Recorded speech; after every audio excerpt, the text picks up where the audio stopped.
अच्छी दवा पर सबका हक क्यों ना बने? हक के सामने हालात बाधा ना बने, सामने उपचार के लाचार कोई ना बने। दुरुस्त करने वाली दवा हौसला पस्त ना करे। अच्छी दवा जो वेश नहीं, देश पहले देखे। इसीलिए मैनकाइंड फार्मा अपने वर्ल्ड क्लास प्रोडक्शन प्लांट में तैयार करते हैं विश्व स्तरीय यूएसएफडीए अप्रूव्ड डीएमएफ ग्रेड दवाइयां, जो अब तक सिर्फ यूएस और यूरोप जैसी इंटरनेशनल मार्केट्स के लिए उपलब्ध थी। अब वही डीएमएफ ग्रेड दवाइयां पहली बार हर भारतवासी तक उचित दाम पर पहुंचाएगा मैनकाइंड फार्मा, जिन्हें हम भारत में बनाते ही नहीं बल्कि हर भारतवासी तक सच्चे दामों पर पहुंचाते भी हैं। क्योंकि मैनकाइंड का यह मानना है कि सबसे अच्छे का हक सबको है।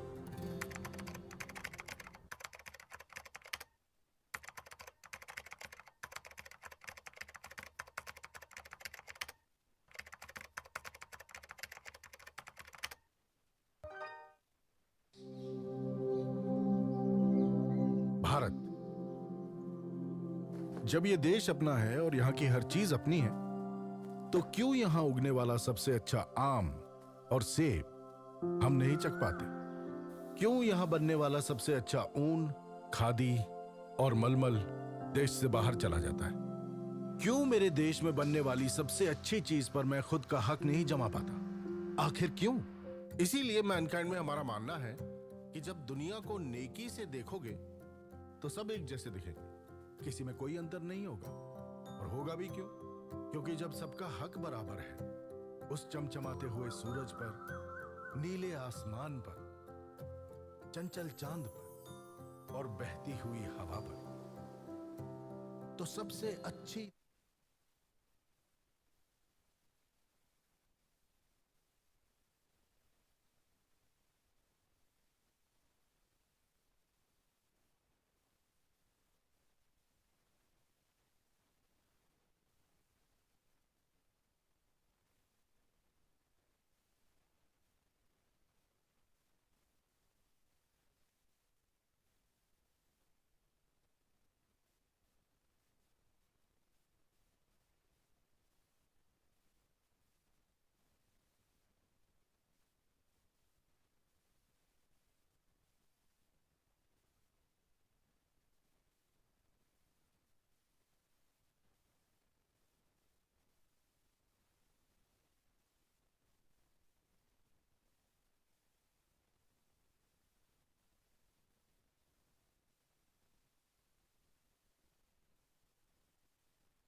अपने वर्ल्ड क्लास प्रोडक्शन प्लांट में तैयार करते हैं विश्व स्तरीय यूएसएफडीए अप्रूव्ड डीएमएफ ग्रेड दवाइयां, जो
So good evening all. At the outset, I Lokesh Ganju from Mankind Pharma, Senior Product Manager, welcome you all for this first module of our Empower program in Bhubaneswar today. So I really thank first of all of you for actually taking out your precious time and coming out of your busy schedule on this weekend, and I hope we as a team will be able to make it very fruitful so that it is eventually going to help in your clinical practice as well. So as the name only suggests that the program is Empower, which is an ESI modules for the physicians of the world about endocrinology and research. And this program we are doing in academic collaboration with Endocrine Society of India.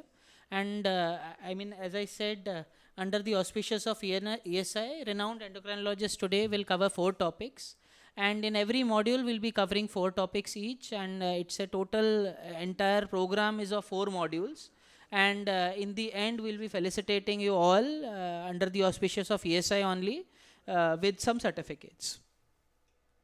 So as I said, it's a 4 module program, and today we are going to cover module 1, wherein we'll be having discussion on these 4 topics: subclinical thyroid dysfunction, endocrine hypertension, approach to short stature, and diabetes and fatty liver. So all the renowned speakers will be talking on all these 4 topics, and subsequent months we'll be having meetings on the rest of the 3 modules. So just to begin, give you an overview about Mankind, as all of you are already aware, but I'll reiterate that the vision of our chairman, Mr. R.C. Juneja, has always been to make Mankind one of the most admired Indian pharma company. And the philosophy of company has always been serving life, which is based on 3 pillars: quality, affordability, and availability. And since all of you know, Mankind since inception has been known for offering affordable medicines at quality price, and we have almost 10,000 people in the field who day in, day out work to ensure that each and every patient of yours gets the best quality medicines available. So we are number 1 in terms of prescriptions and number 4th in terms of value, because we are having the most affordable medicines in the market. And we have presence across 34 countries with more than 300 products and approval from 13 regulatory bodies. And we have 19 world-class WHO GMP compliant manufacturing units. So as far as journey of Mankind is concerned, the inception of the company took place in 1995, and that ways we are one of the youngest to attain a rank of 4th in the Indian pharma market, and obviously this could have never been possible without all of your support. And we entered into the international launched our US operations in 2017, and we got US FDA approval for our finished dosage form in 2019, and we are first in India and second in globally to develop dydrogesterone at our own R&D center. And recently we have completed this trial called Telcom for telmisartan under the guidance of Dr. Ram, who is a renowned cardiologist. So we have strong presence across therapies, which include cardiac, diabetes, ortho, anti-infectives, pain management, and so on. And as far as our R&D capabilities are concerned, we have 4 R&D centers across, with our first R&D center, which was been established in Manesar, Gurgaon. We have 600 scientists who work day in, day out, I mean, in terms of research and development. And there are 3 new chemical entities on which we are rightly working, wherein the first one is GPR119, which is a G protein coupled receptor oral formulation. And we are already completed our preclinical trials, where we have entered the phase 1 trial. And if everything goes well, in next 5 to 7 years, we'll be in the position to actually launch this molecule globally. And rest, we are already working on JAK-STAT for rheumatoid arthritis, and we are working on NASH as well. So obviously all these endeavors, accolades could have never been possible without all of your support, encouragement. So we wish the partnership in care with all the primary physicians, primary healthcare physicians, so that we as a company and with all of your support, we are able to serve the society and our patients in the best possible way. Now I would request our senior medical advisor in Mankind Pharma, that is Dr. Prashant, to come over the dais and give you a brief about Drug Master File, which we have recently launched, and then we'll be handing over the session to our program director, Abhay Sahu sir. Dr. Prashant, welcome. Thank you, Lokesh. And once again, a very warm welcome to each and everyone. As you were seeing this video also that about DMF, we are already aware there are quality benchmarks in each and every category. Like if you are going to purchase some electronics or maybe even a shoe, there are quality benchmarks. But what about the medicines? Are there any quality benchmarks? Or because I know you also want for your patient the best quality medicines. But how to judge the quality of a medicine? So for that, Mankind Pharma has taken this initiative to launch Drug Master File grade, the DMF grade molecules in India, which actually provides an assurance about safety and efficacy of the drug which you are prescribing to your patient. Drug Master File, if I say in nutshell, it's nothing but a detailed information about the manufacturing process. So it means whatever we are putting in a product, such as the chemistry of that product, the stability of that product, impurities, purities, I mean how pure is the drug which you are prescribing to your patient, how will you ensure? So to one criteria to ensure that quality which you are prescribing to your patients is the DMF grade APIs. API is nothing but the active pharmaceutical ingredient. So whatever drug you are prescribing, the actual drug in that product is API. And it's a lengthy process. And you won't believe, because many companies in India have this DMF grade facility. But none other than Mankind Pharma, no company is providing DMF grade medicine in India currently. Because it's a lengthy process. Always been pioneer in providing economic to our Indian patients. So Drug Master File, again, to reiterate once again, it provides you the assurity that the drug you are providing is of highest quality. And of course, because of the low impurities, there is one data which suggests that DMF grade APIs, they have a up to 40% lesser amount of impurities in comparison to the non-DMF grade APIs. So definitely your patient will get safety. And of course, molecule is good, so efficacy will always be there. Just to highlight this process, just a very short video to run, if you follow me.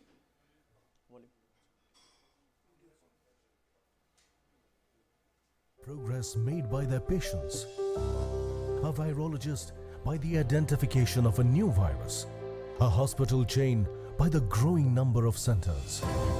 But at Mankind, our measure of success is delivering the US FDA and European Medicines Agency approved quality drugs to all Indian citizens at an affordable price, which also aligns with our core philosophy of serving life. The first step towards that goal was to set up a world-class pharmaceutical production plant in alignment with the regulation standards set by US FDA and EMA. The next step was to submit the Drug Master File, DMF, to both US FDA and EMA. It provided confidential and detailed information about the facilities, processes, or articles used in manufacturing, processing, packaging, and storing the medicines. Both US FDA and EMA, known for their uncompromising regulatory expectations, approved our drugs based on the facts provided in the DMF.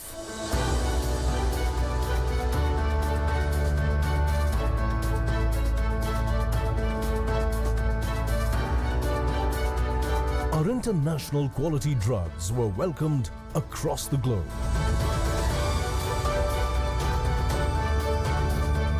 And finally, we took the step that was close to our heart, making those same international quality drugs with the finest of the DMF grade APIs available to all Indian patients at a price that was completely affordable.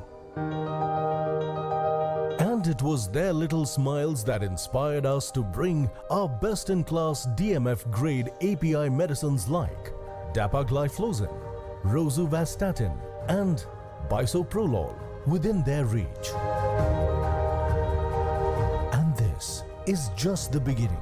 We are adding many more medicines to the list, because at Mankind, serving life is a mission in progress. Thank you. So this thing, definitely this innovation that we are bringing for our Indian patient, it brings the world-class quality medicine at a very affordable price. Now with this, we initiate this scientific session of this evening, and I invite all our distinguished faculty, Dr. Abhay Sahu sir, Dr. Swayam Siddha Mangra sir, Dr. Manoranjan Tripathi sir, Dr. Ankita Tiwari ma'am, and Dr. Kishore Kumar Behra sir, to please come on the dais and start the processing by lamp lighting.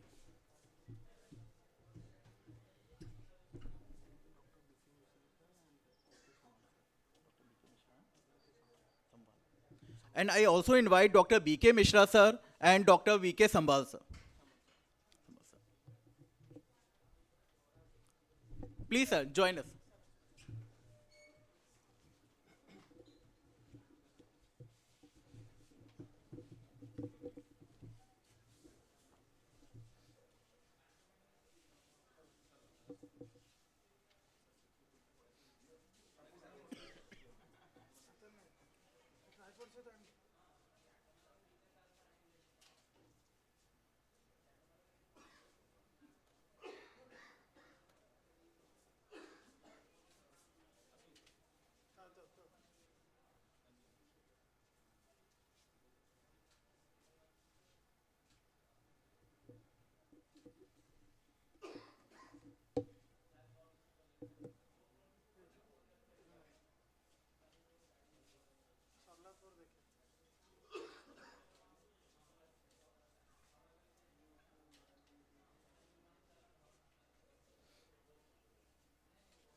Thank you, sir.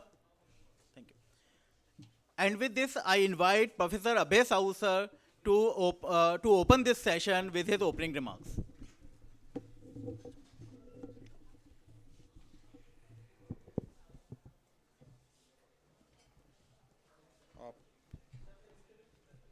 At the outset, I'm thankful to Mankind to arrange this program.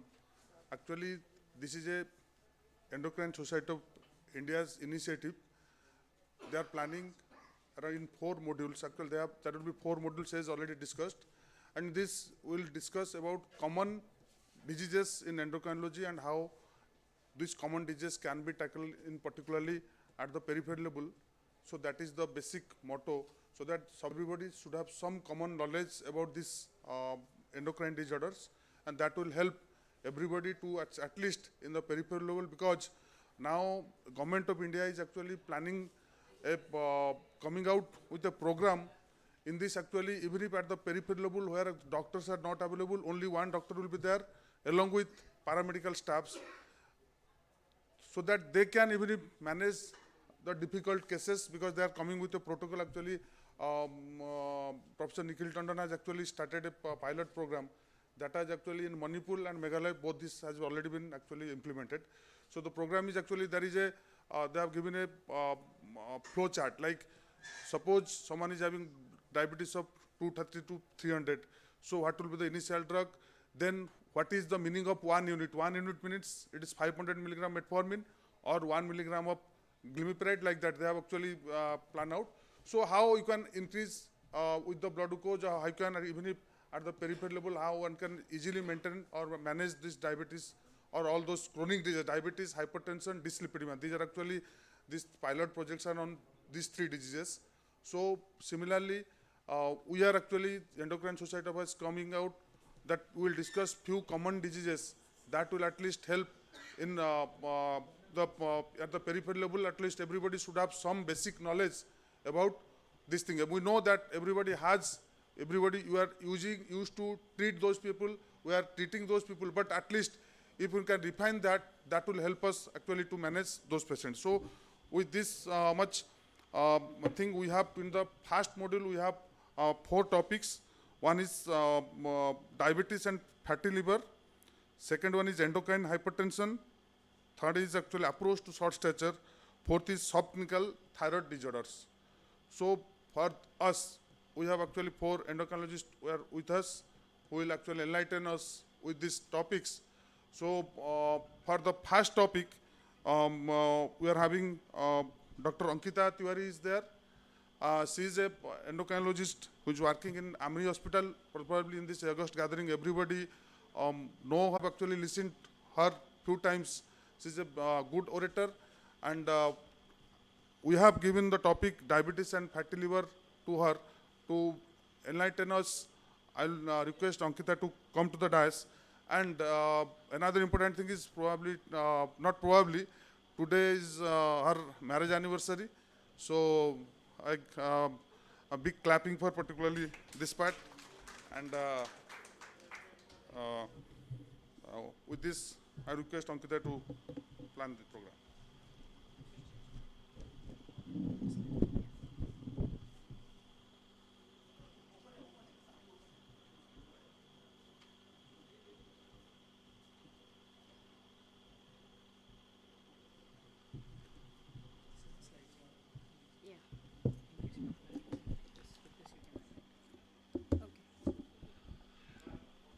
Thank you, sir, for the kind words. Good evening, all. And at the outset, I would like to thank Mankind Organizing Committee for giving this opportunity. So today we'll talk about a very common topic, but that is diabetes and fatty liver disease. So these are like interconnected diabetic patients. Most of them are obese, and they also have there are increased chances of having fatty liver in that. So how they are related, what treatment options do we have, pathophysiology, and the various drugs. That is what we are going to discuss in the next 20 minutes. So initially, the most common cause of cirrhosis was alcoholic liver disease. So liver cirrhosis was most of time we used to correlate it with alcoholic fatty liver disease. But now non-alcoholic fatty liver disease, it has become more common. So it's a complex disease which is affected by various genetic and environmental factors. And it is because of the increased there is a inflammation which can be seen like histologically can be seen on the liver biopsy, and in the form of ballooning of hepatocytes, Mallory bodies, fibrosis. And if this condition progresses to the final stage, that is the cirrhosis, so which is mainly diagnosed by the advanced fibrosis. So risk factor for NASH include metabolic syndrome. Metabolic syndrome, we all know it's a syndrome of obesity, hypertension, dyslipidemia, type 2 diabetes, and insulin resistance. Other causes could be, and for the diagnosis, it's a diagnosis of exclusion, so we have to exclude the other causes of liver dysfunction such as hepatotoxins. So this is the rule of 25%, that is in general population, 25% of them have non-alcoholic fatty liver disease, but in case of diabetes, almost 60 to 70% of them have non-alcoholic fatty liver disease. Out of these 25%, 25% progress to NASH, that is non-alcoholic steatohepatitis. Out of these 25%, 25% progress to cirrhosis, and some of them, 25% of them can progress to hepatocellular carcinoma also. So association between this non-alcoholic fatty liver disease and metabolic syndrome, these are interrelated. So the basic pathophysiology which has been described is the insulin resistance. So the link with insulin resistance, type 2 diabetes and obesity has been provided in various studies. It occurs in the setting of metabolic dysfunction which has systemic effects throughout the body. So if we go into the pathophysiology, basically it is the adipocyte dysfunction. Due to obesity, excess of adipose tissue gets accumulated. This adipocyte dysfunction leads to insulin resistance and lipolysis. How it does? Because of the various cytokines. So it increases the leptin levels, which causes insulin resistance, decrease the adiponectin levels, and it increases basically the inflammation throughout the body increases through various cytokines, interleukins, and adiponectins. And this leads to the progression of this disease from normal liver to simple steatosis to NASH and finally to cirrhosis. So similarly, this has been, and various mechanism has been proposed. Some of them, mostly the intestinal dysbiosis, the defect in the immunity, the various interleukin pathways, the cytokines have been proposed to cause the progression. So type 2 diabetes and non-alcoholic fatty liver disease, it has a bidirectional relationship. Type 2 diabetes also leads to non-alcoholic fatty liver disease, and non-alcoholic fatty liver disease, because it is associated with insulin resistance, so it also gives rise to type 2 diabetes. The common causing factors are same in both of the disease, like obesity, as we discussed, is present in both of the cases. Intestinal dysbiosis is also there in both of the cases. So this causes basically insulin resistance. This hyperinsulinemia leads to increase in glucose levels, creates a state of inflammation throughout the bodies, increase the level of pro-inflammatory cytokines, decrease anti-inflammatory cytokines such as adiponectin. This leads to increased lipolysis, increased free fatty acid levels, which causes insulin resistance, thus leading to type 2 diabetes and also the fatty liver. So how to identify this inflammation and fibrosis, and how we are going to classify which patient is on the risk of progression and which patients can be managed conservatively, and how much should be the intensity of the management program, whatever we are suggesting.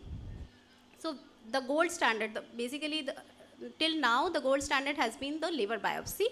So on the liver biopsy there are different parameters which pathologists see and divide the and gives various scores have been described. So most common of them is NAS score, which is based on hepatic steatosis, lobular inflammation and ballooning, and this semi-quantitative score of SAF, which also depends on steatosis, lobular inflammation, that is basically the periportal injury, and fibrosis.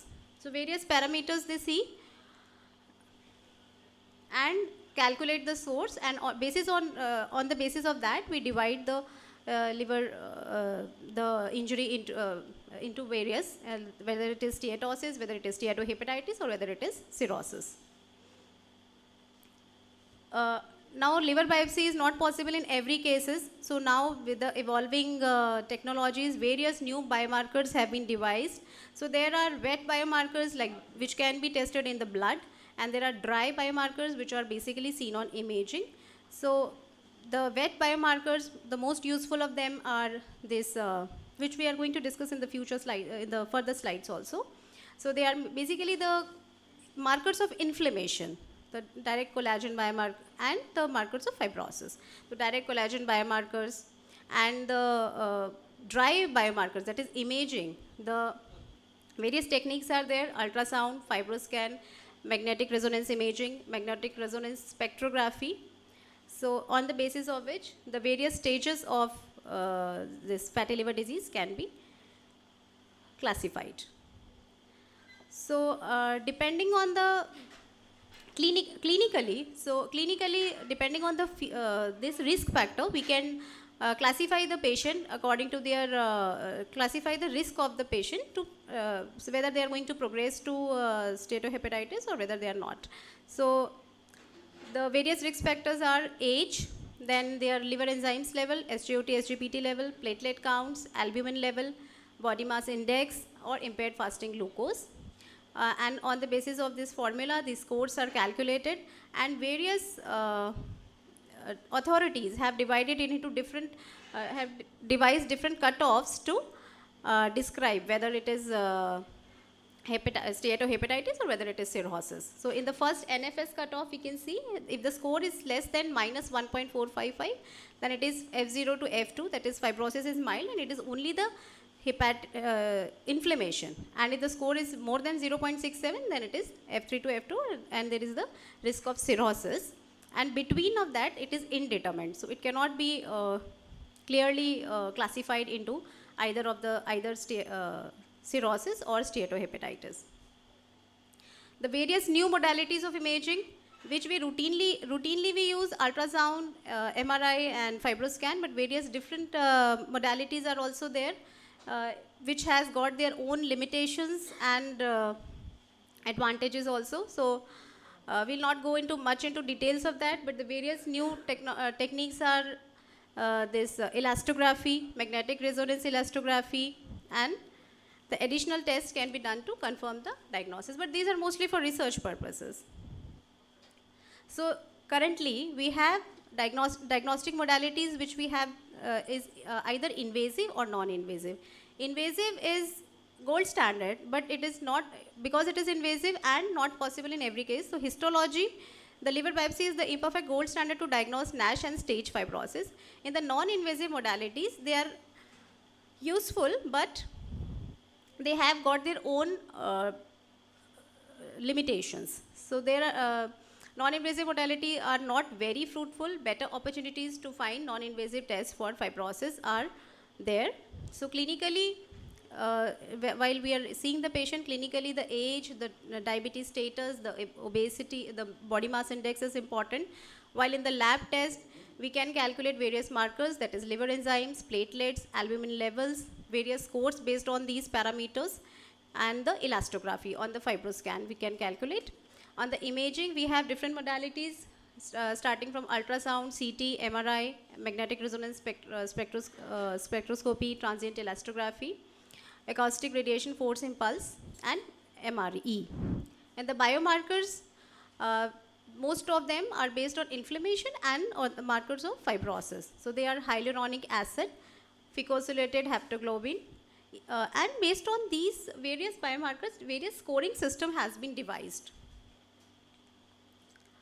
So coming to the management part, in the history, first we have to see whether patient is having any high risk factor. When a patient of fatty liver comes to you, you have to first see whether he is falling into a high risk group or whether he is having in the low risk group. So high risk features are the presence of pre-diabetes or type 2 diabetes. That will even increase the insulin resistance and put the patient to extra risk of developing steatohepatitis or cirrhosis in future. The second high risk feature is obesity, or increase or more than 2 cardiometabolic risk factors. And third is hepatic steatosis on imaging or increased liver enzymes. We confirm the diagnosis, hepatotoxins, alcohol. After ruling out, then only we can put a label of non-alcoholic fatty liver disease. The aim of the treatment would be prevention of cirrhosis, prevention of progression of fatty liver to the further damage, and the prevention of cardiovascular disease. Because of the pro-inflammatory state in the body, these patients are also at increased risk of cardiovascular disease.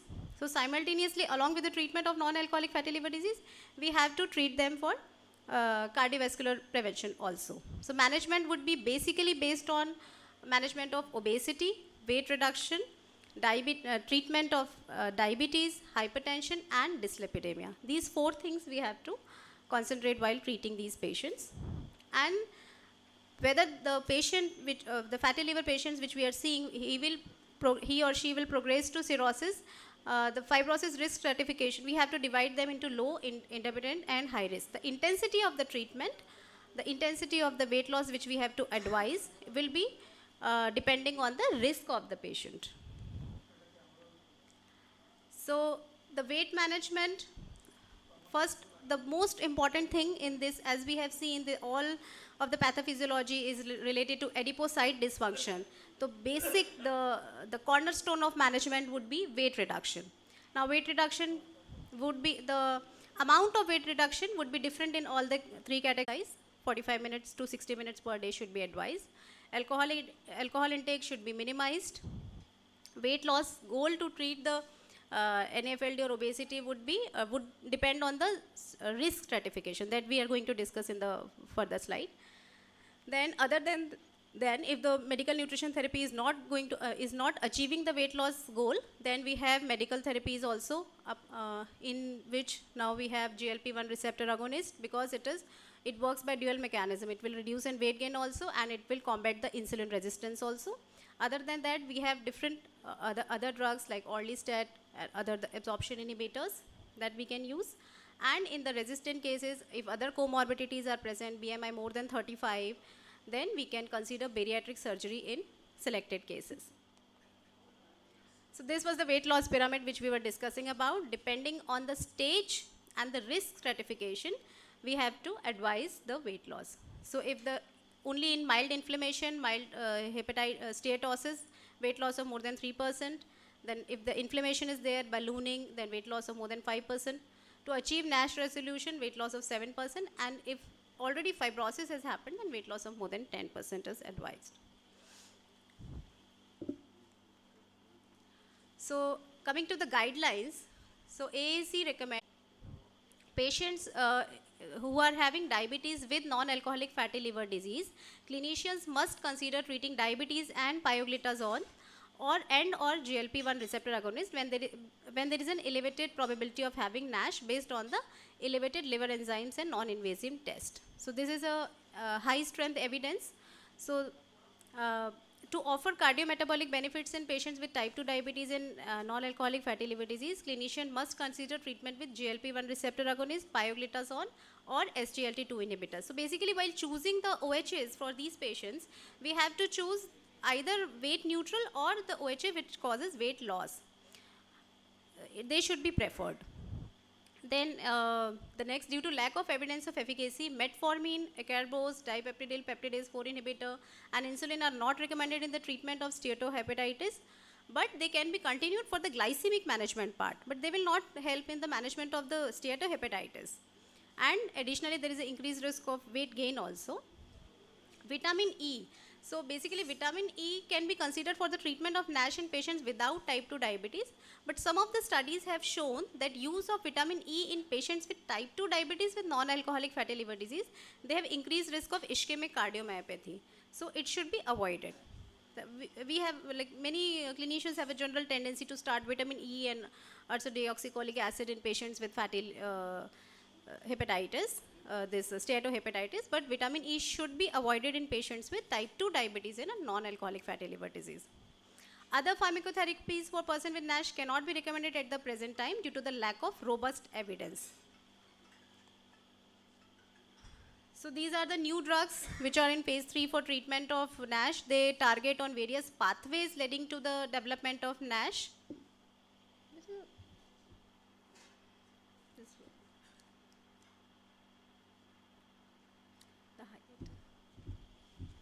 The pointer. Pointer, this will work. Okay.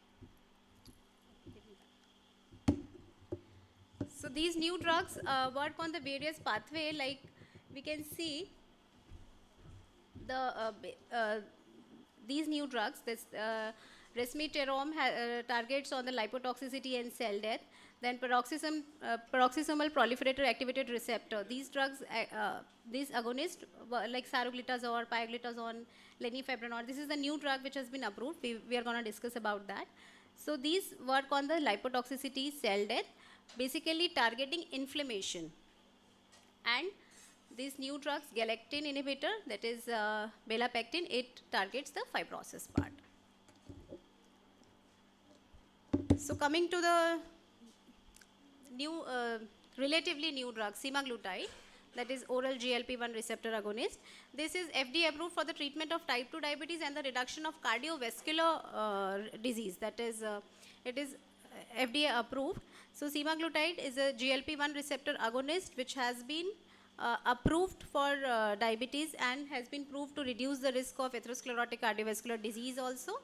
So, but there is a safety risk of nausea, constipation, vomiting and abdominal pain. This is a new drug, this lenifebranor. So it is a FDA breakthrough therapy designation for lead drug candidate entering phase 3. So it is generally well tolerated. Mild weight gain could be there, but it is comparable with the other counterparts like saroglitazole.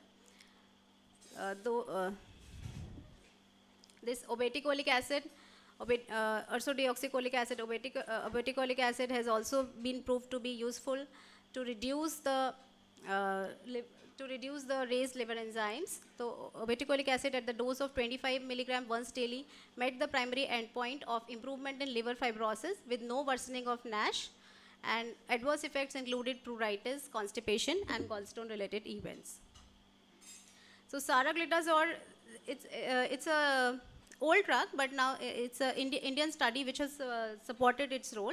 So in a total of 106 patients of NAFLD were taken, and they were divided into 3 groups. One was put on placebo, other was put on saroglitazole 2 mg, and the third group was put on saroglitazole 4 mg.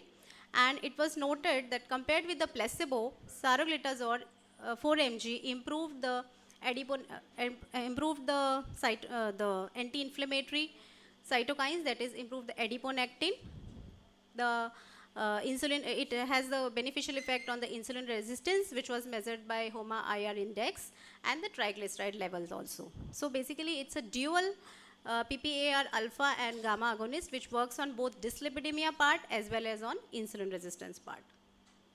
So to summarize what we have been discussing over the last 20 minutes, that non-alcoholic fatty liver disease is emerging as the leading cause of chronic liver disease. Insulin resistance is the key pathogenic mechanism. It is very necessary to differentiate between non-alcoholic fatty liver and non-alcoholic steatohepatitis. So various scoring system, various imaging, various biomarkers are there to help us in that aspect. If fibrosis is identified, then that person is at very high risk of developing cirrhosis and even hepatocellular carcinomas. Medication and weight loss is the cornerstone of therapy. If the patient is also having diabetes, then we must consider the use of pioglitazone and GLP-1 receptor agonist. It should be preferred. And other therapies, they are still under the research. Thank you.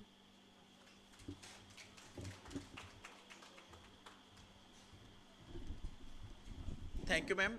Ma'am, may I request you your presence for 1 more minute on the dais, ma'am? Please. I invite Dr. B.K. Mishra, sir, to kindly come on the dais and felicitate our speaker, Dr. Ankita Tiwari, ma'am.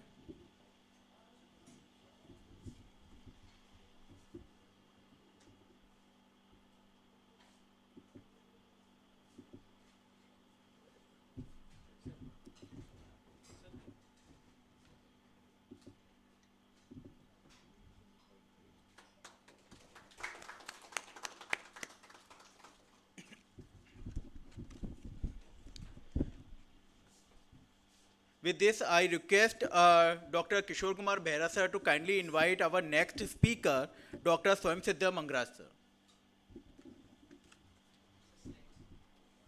But to his credit, like national runners-up in ESI TISA 2016, 35 publication in national and international journals, multiple awards for presentation, including first prize for best oral paper presentation, ATA ITSCon 2019, received scholarship from the SCOP School Global Obesity in 2020, peer review of multiple endocrine and medicine journals, served as a treasurer of Odisha Endocrine Society, professional member of multiple professional societies, and invited speaker at the national and the state level.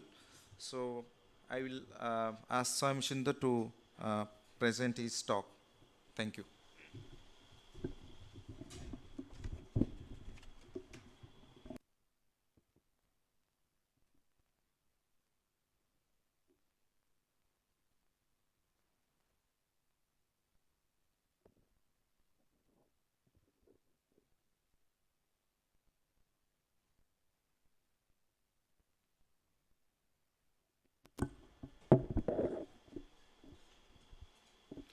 Thank you, Dr. Kishore sir, for that kind introduction.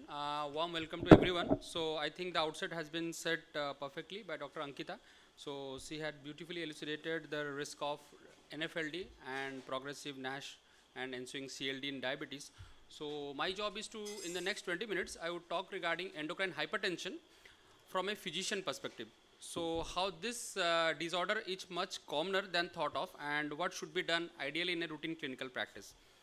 So if you look at secondary hypertension, of all the hypertensives, around the thumb rule is 10% would have an secondary identifiable cause of hypertension, and which is readily treated, and if it is correctly identified, perhaps the hypertension can be mitigated lifelong. Endocrine hypertension comprises of around 5 to 10% of these secondary hypertension. Now our job is to identify these ones from the essential ones so that we can tailor-made our therapy.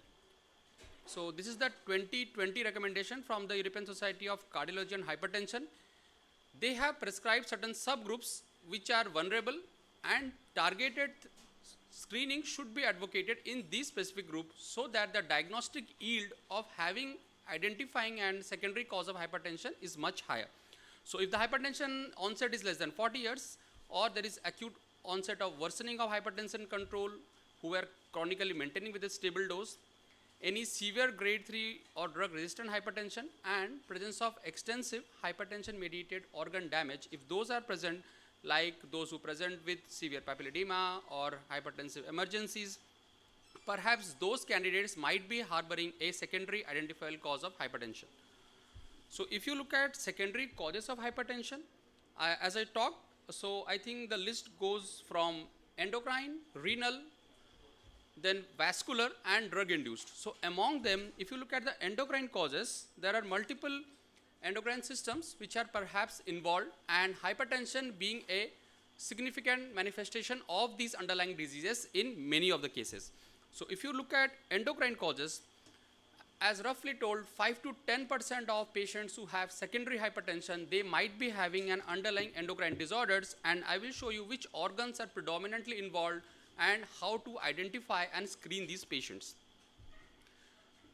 So the list is long and exhaustive, even to a seasoned endocrinologist who would be seeing patients in and out.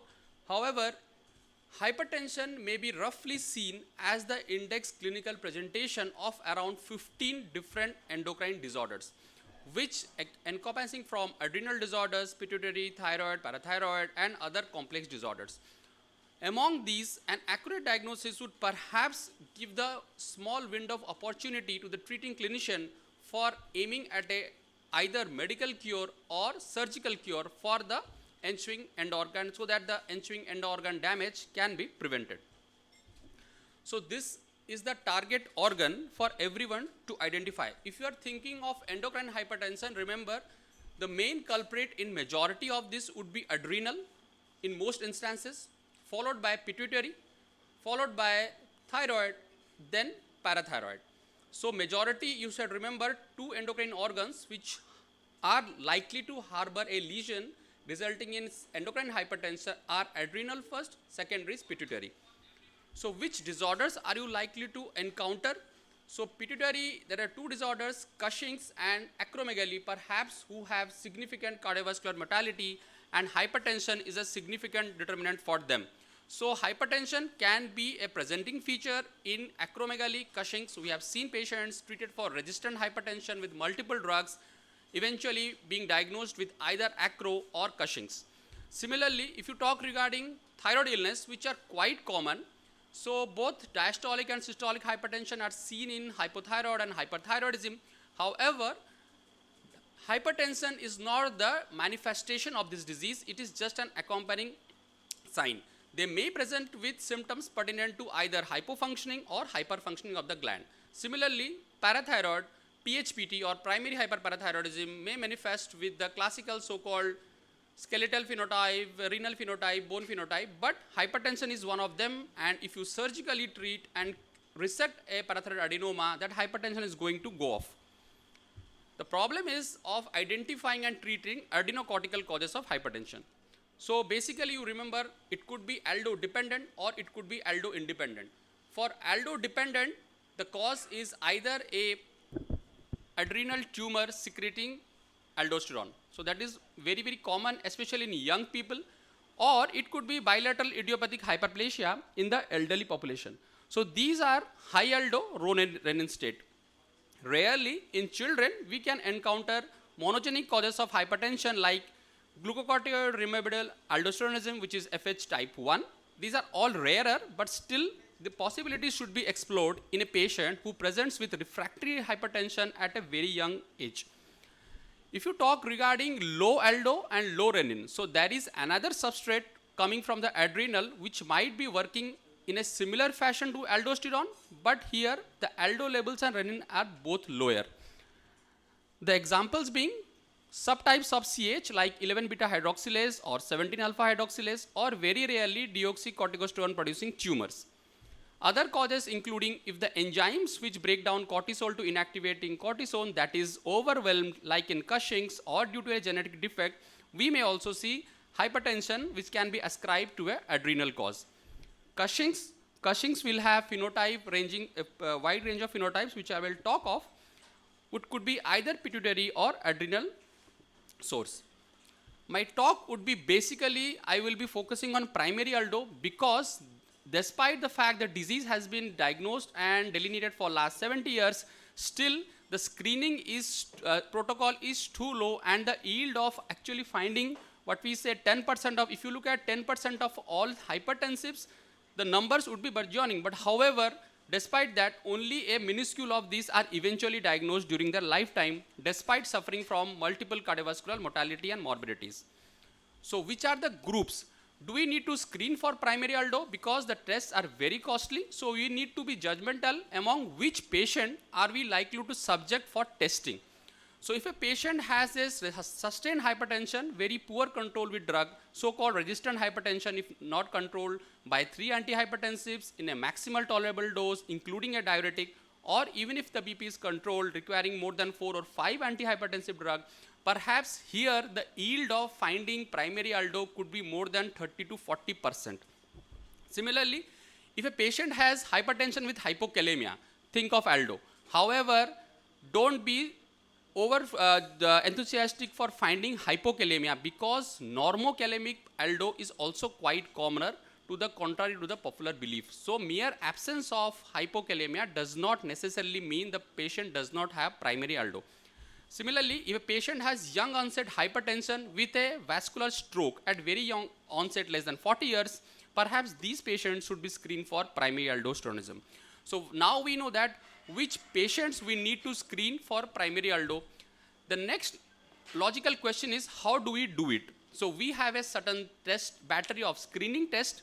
Once the patient achieves desired results in these screening tests, then we proceed for confirmatory testing to establish the diagnosis of primary aldo. Further therapy is directed by imaging, followed by adrenal venous sampling that I will talk in detail. So the subgroups which need identification for establishing a primary aldo as a cause of secondary hypertension are particularly these subset, which already have told you, like any patient who is having hypertension on routine abdominal imaging for pain abdomen is found to have an adrenal incidentalloma, perhaps that is a true candidate in which at least primary aldo should be ruled out. So how do you do it? You do it by 2 methods, and remember, because the tests are costly, I think everybody who encounters or suspects should go and read how to assess the test should be done in which condition, which drugs, interfering drugs are there which should be stopped before assessment. So that comes very, very handy while evaluating. So you can do a plasma aldosterone concentration and a PRA, that is plasma renin activity.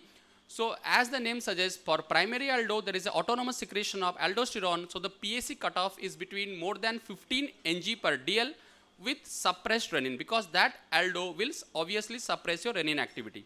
And what we use commonly is this ARR ratio, that is aldo by renin ratio of more than 20. This has been set as a threshold for cutoff for identifying patients who would go on to require a confirmatory test. So you should remember that even if your patient meets the criteria of this, patient would ideally need a confirmatory test to label that patient as primary aldo. There are very few caveats where you may not require a confirmatory test, like a spontaneous hypokalemia, aldo, PAC of more than 20 to 30, you can directly go for imaging. So for confirmatory test, we have a battery of tests which can be done. Most commonly used is IV saline loading. There is a strict protocol for that. How would you infuse the 2-liter saline over the next 4 hours? But the cutoff is, if after infusing your saline, which should suppress the aldo, if the plasma aldosterone concentration remains above 10, that means it is non-suppressible. It is confirmatory of primary aldosteronism. And if your level is suppressed to less than 5, perhaps aldo is ruled out, and the zone in between is indeterminate. So I think you have a case which you have confirmed with the confirmatory test. Now you have to see what is the source of that aldo. For that, you need to do an anatomical imaging. So the imaging modality of choice is adrenal CT with a dedicated adrenal protocol. If that identifies an adenoma and the patient is young and the probability of having an aldo is very high, they can be undergoing a dedicated lap adenectomy or adenectomy. However, in elderly patients, because it could be incidentalloma which may be misdiagnosed as primary aldo, they need to go under a more specific test that is known as adrenal venous sampling, which is cumbersome and available only in selected centers, even in India.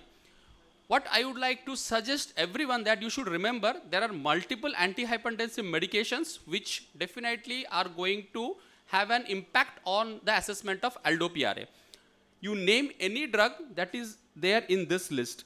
Absolute contraindication being the spironolactone, or the mineralocorticoid antagonist that should be stopped for at least 4 to 6 weeks before a patient is subjected for testing, and these agents preferably should be switched over for 2 weeks if possible, so that your BP doesn't shoot up, and that is the case very, very rarely. They require multiple drugs.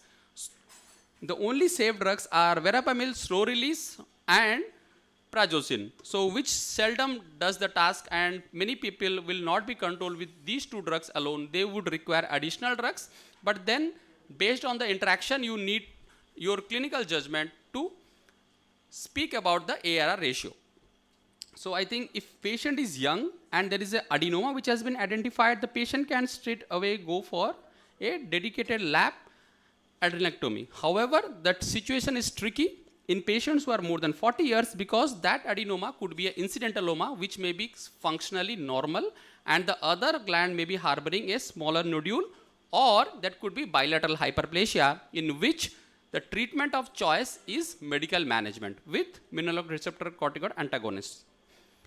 So I think this suffices that which patient you need to identify, what test you should subject, and maybe referral for an endocrine center is mandated once you have a doubt regarding evaluation. The next is pheochromocytoma or paraganglioma, and we commonly refer them as PPGL.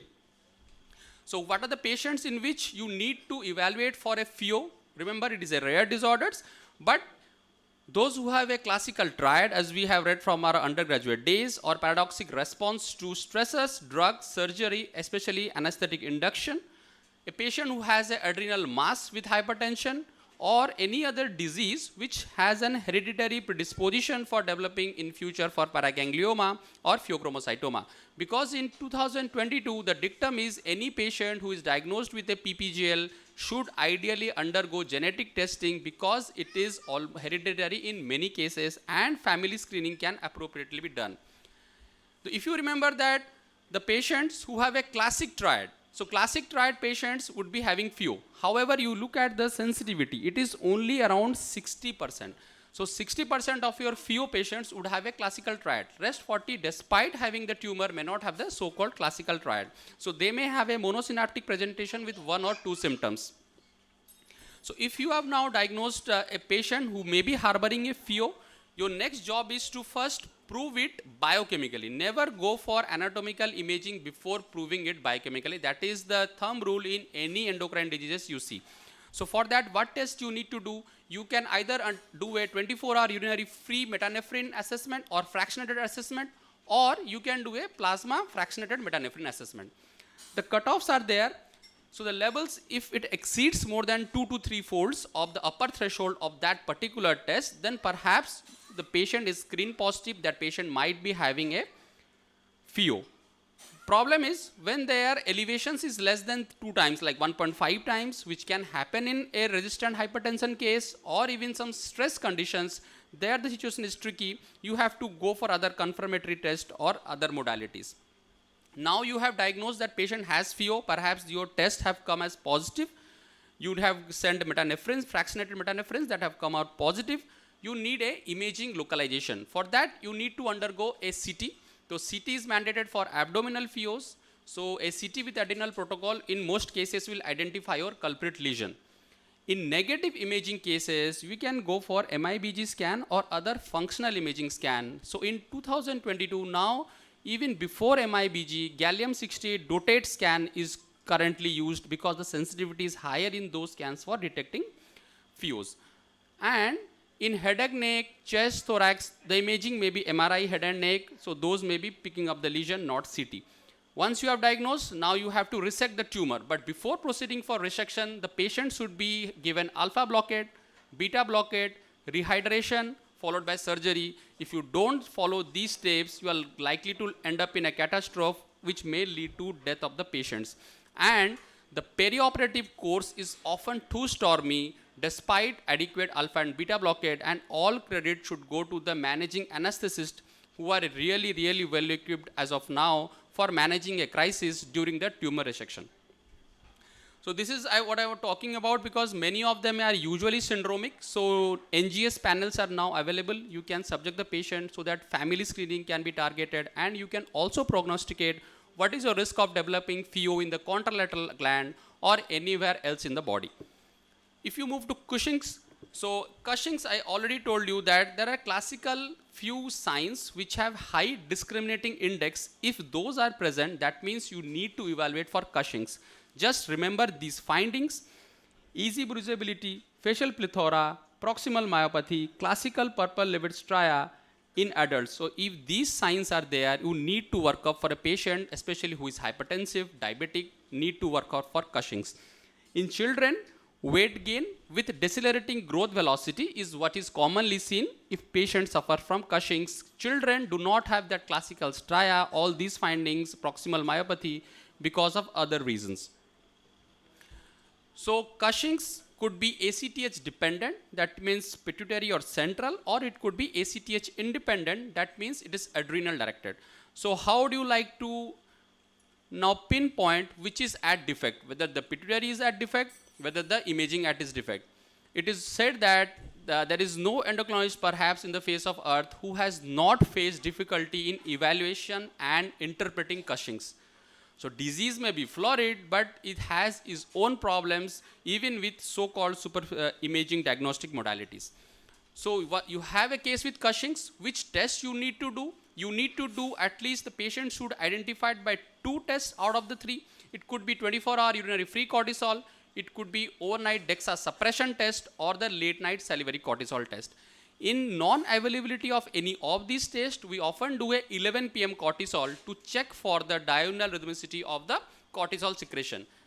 Mind you, 4 p.m. cortisol assessment was ideally done previously, but that is not now mandated, dictated by any guidelines. You need to do a 8 a.m. cortisol to rule out exogenous exposure to drugs. Then you need to do a 11 p.m. to see for diurnal rhythm. There is no role of doing a 4 p.m. cortisol in these patients. So once these results are abnormal, the cutoff is more than 1.8 microgram per deciliter for an overnight DEXA suppression. If your patient has levels more than that, perhaps you now need to see what is the source of Cushing's, whether it is pituitary or adrenal. For that, what you need to do a 8 a.m. plasma ACTH, which has to be sent in a proper sample to the lab, so that it is a peptide, it will not degrade by the time you transfer it to lab. So once you have got your ACTH levels, if the morning ACTH levels are more than 20 pg per ml, it is pituitary only, there is no doubt. You need imaging for pituitary, dedicated dynamic MRI of the pituitary. If the levels are less than 10 pg per ml, it is adrenal imaging. Don't go for pituitary imaging. You may find a lesion there in the pituitary, go on hammering around that this is the culprit, but the tumor may be sitting in adrenal. Similarly, if the levels are between 10 to 20 in the indeterminate zone, you need to do other tests like CRS stimulation test. Once that is done, you have labeled the diagnosis, it is pituitary, the treatment of choice is transpenoidal surgery. If it is adrenal, treatment of choice is adenectomy or adenomectomy, whichever is feasible. Rarer causes of monogenic hypertension that is seen frequently in children with hypokalemia with low aldosterone. That means there is another agent which might be working as a surrogate of aldosterone, predominantly deoxycorticosterone, that is classically seen in congenital adrenal hyperplasia like 11 beta hydroxylase, 17 alpha hydroxylase, or glucocorticoid remediable hypertension. So you need to remember this figure. So we are often taught that while you enter endocrine subspecialty, you need to have this diagram with you for your rest of your life to understand how the adrenal gland functions. So any defects in these enzymes will lead to classical disorders which have their distinct phenotypes, but hypertension with hypokalemia is one of the commonest signs with which these disorders are likely to present. Having said that, we talked a lot, but are we seeing that those cases for which we are reading so much? So I will share a few case real life vignettes so that will solve your queries and doubts. This male admitted to neurosurgery ICU with a hemorrhagic CVA and refractory hypokalemia. The patient was never hypertensive. For the first time during CVA, they recognized the blood pressure was more than 180 and 190. Endocrine referral was given from the neuro ICU for refractory hypokalemia, which was not abating despite receiving 120, 160 milliequivalent of potassium IV replacement. You can see there is a hemorrhage. The patient was hemiparetic. when we eventually worked up the case, the patient had, you see the bicarb levels, it is 36 alkalosis. So it was frank signs of primary alkalosis, and we need to understand that we need to assay for young male with hemorrhagic CVA. We did a plasma aldosterone, it was 26 ng per dl, PRA was less than 1, so the ratio was more than so-called 20. The patient underwent a CT scan, and you could see here an adenoma.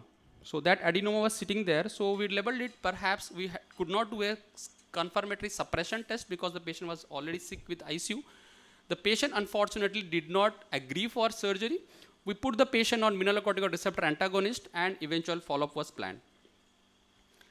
This interesting case is about a 60-year-old male who presented with enlarging mass and hypertension, which was refractory. So this was the mass, you can see the calcification in the neck. This was the mass with so much calcification. And this patient was also found to have a pheochromocytoma. So there is a constellation of this mass, which eventually came out to be medullary thyroid carcinoma with a pheochromocytoma. So the eventual diagnosis of meant to be, these are rare even for us, but these are usually possible if you have an eye for that. I will show you a pediatric endocrine case. This girl presented with virilization with genital virilization in the genitalia and with a classic Cushing plethora, and she was eventually worked up and found to have a adenocortical carcinoma sitting at the right adrenal. After surgery, you can see the changes. She has lost so much of weight, but the prognosis is poor. ACC is always stage 4. The median survival is 6 to 9 months max. This 34-year-old female admitted to urology with a pain of lower pain abdomen, palpitation, breathlessness. The patient was evaluated at cardiac center previously, where they labeled the case as DCM due to global hypokinesia with the EF of 30%. The patient underwent a CT for pain abdomen, and there what the radiologist reported is a 5 to 5 centimeter mass sitting at the left adrenal, and the patient was referred to us for evaluation of this left adrenal incidentaloma. So this is the necrotic large mass which was sitting out here. As per the dedicated protocol, we evaluated for the patients. The patient's metanephrine, you see, normetanephrine is very high, which is suggestive of a pheochromocytoma. This is one of the rare things when the large surge of catecholamine induces a cardiomyopathy, which is reversible post-surgery. This last case is about a 3-year-old male we are seen during our training days. So this patient presented with sexual precocity. You see the phallic length and the pubic hair. There is advancement in the bone age, and on evaluation, he was found to have a gonadotropin independent precocious puberty. Further workup of hypertension led to the eventual diagnosis of a congenital adrenal hyperplasia due to 11 beta hydroxylase deficiency, and this is the marker 11 deoxycortisol, which was very, very high in this child. So what I would like to suggest is, if you are keen enough to see, you are likely to get a disease, especially primary aldosteronism, because multiple guidelines, you look at the Endocrine Society guidelines, cardiac guidelines, everyone suggests that refractory hypertension may be 20 to 30% in each of your practice. Many patients of them might be harboring an adenoma which needs resection or at least medical management. So endocrine hypertension, I would like to summarize that it represents around 10% of all identifiable secondary causes of hypertension. A targeted case-based screening without subjecting the patient to all available battery of tests, exhausting all the resources, and the patient is not affordable for a surgery. So that should not be done. You should tailor-made your judgment, and appropriate protocols should be followed. For every, there is a guideline from Endo Society. You can follow those, available free of cost in the internet. And eventually, once your diagnosis is pinpoint, the beauty is that these disorders are potentially curable, and hypertension also, apart from that, will vanish once the disease is identified and treated. Hence, early identification and management of these subset of patients is pivotal for better outcomes. So I would thank you everyone. I sincerely acknowledge all my respected teachers, seniors, co-faculties and residents who have worked over me over the years for the workup of these case and management. Thank you.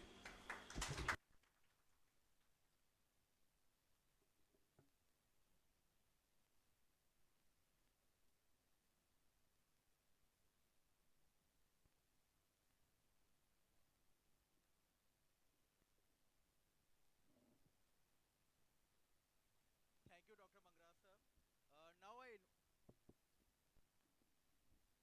request Dr. B.K. Samal sir to kindly come on the dais and felicitate our speaker, Dr. Swayam Siddha Mangra sir.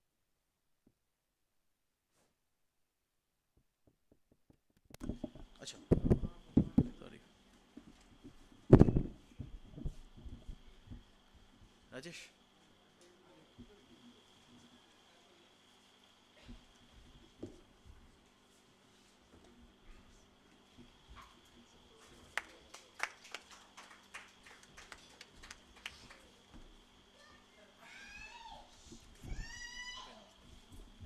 Happy marriage anniversary to Ankita ma'am and Sakti sir. Sakti sir, please, and Ankita ma'am, please. No, it's a small cake for you.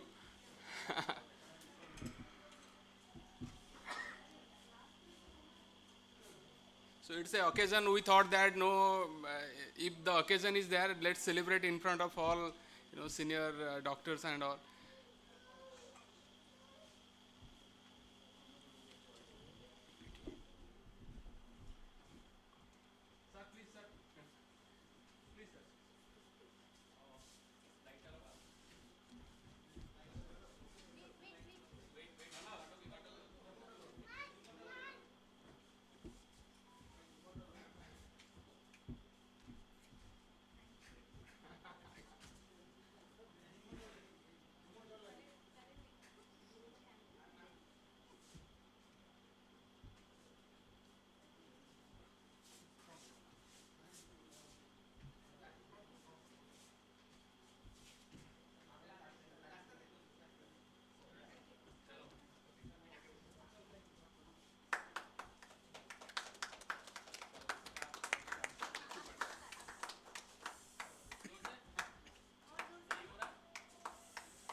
Congratulations.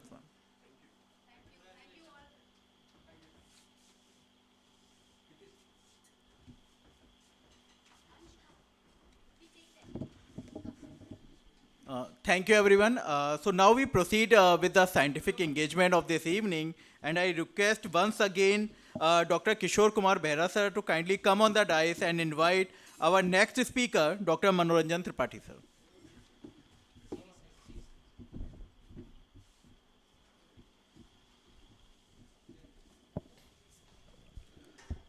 So after the excellent deliberation of secondary hypertension by Sam Shindo, so I will ask without taking much time, Dr. Manoranjan Tripathi. He did his DM in endocrinology in SCB Medical College, and he's a consultant in Kalinga Hospital. So he will be covering up a very interesting topic of how to approach a short stature, which is actually we come across in day-to-day life. So I will invite Dr. Manoranjan and the diocese.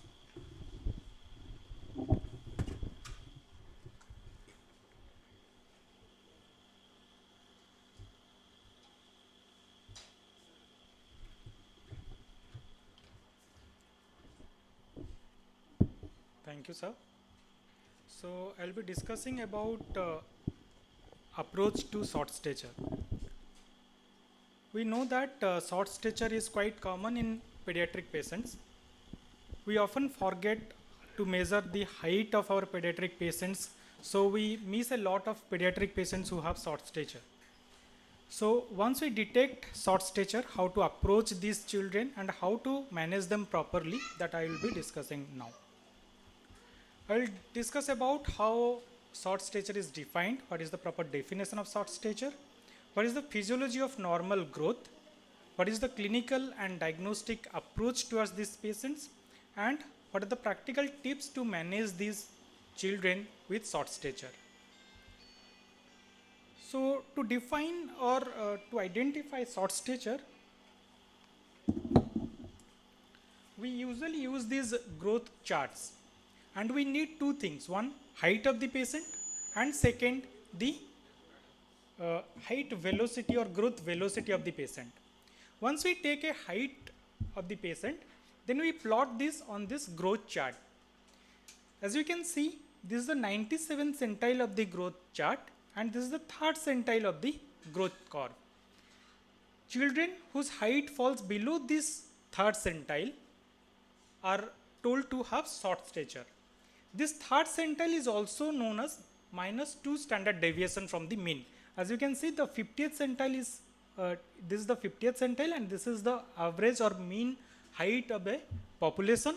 So if the height is 2 standard deviation below this, that corresponds to that 3rd centile, then again the child is said to be having short stature.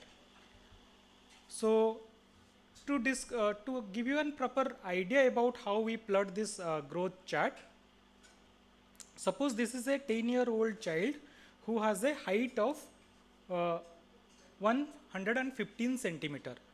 When we plot this on the growth chart, this is the height of the patient and you can see this is the 3rd centile, the lower part of the 3rd of the growth chart, that is the 3rd centile. And since the height of the patient is definitely below the 3rd centile, so the child is short. So this 115, the child's height is 115 centimeter, but if the child's height is 120, he will fall here. So this 120 centimeter is definitely different from 115 centimeter. So to quantify the shortness of the child, we use the height SDS, that is standard deviation score. And how we calculate this standard deviation score? By using this simple formula where X is the patient's height, this one, Y is the mean height for that age, that is the height on the 50th centile. We take the difference and we divide it by the standard deviation for that age. What is the standard deviation? This is the mean height, this is the 3rd centile height. The difference between these two is 2 standard deviations. So half of that will be 1 standard deviation. So 1 standard deviation will calculate from this height difference and we will use this in the formula to get the height SDS. So if we calculate that in our particular child, it will be minus 4.2 standard deviation. So the child is quite short. Now another thing we need is height velocity. What is height velocity? It is in simple terms, if we say, it is the number of centimeters a child grows in a year. Suppose a child grows 5 centimeter in a year, the height velocity is 5 centimeter per year. If a child grows 6 centimeter in a year, that is said to be 6 centimeter per year, his height velocity. For height velocity, again we have growth charts, and this is the 3rd centile, this is the 97th centile. For height velocity, we take 25th centile as the lower cutoff. So if a child is growing at a lesser pace, then we say that child is not growing properly or child is having inadequate or improper growth rate. You must be knowing that the normal growth velocity of children are different according to their age. The maximum growth occurs within the 1st year of life. It is almost 25 centimeter. After that, the growth velocity progressively declines and it reaches at the nadir level in the pre-pubertal stage.